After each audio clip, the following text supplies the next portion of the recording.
Does your screen stay on during calls or turn on when it should not? The built-in proximity sensor could be the reason.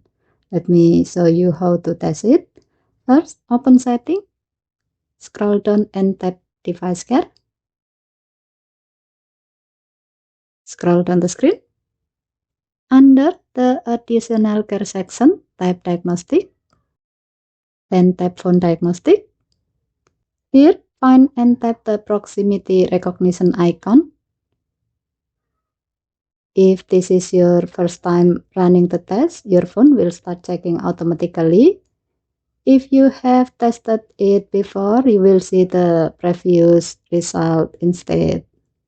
Simply tap Test again to run a new test and place your palm over the area around the front camera and earpiece for a moment.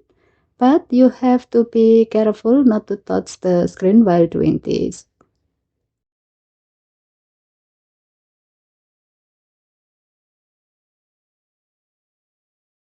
If the proximity sensor is working properly, the result will show normal.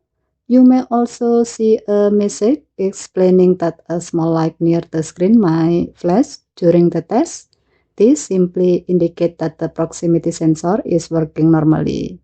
However, if a problem is detected, tap Request a Repair button and then follow the on-screen instruction.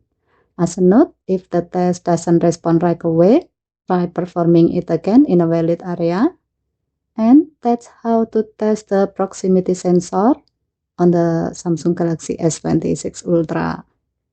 Okay, thank you for watching. Please help to like and subscribe. Have a nice day.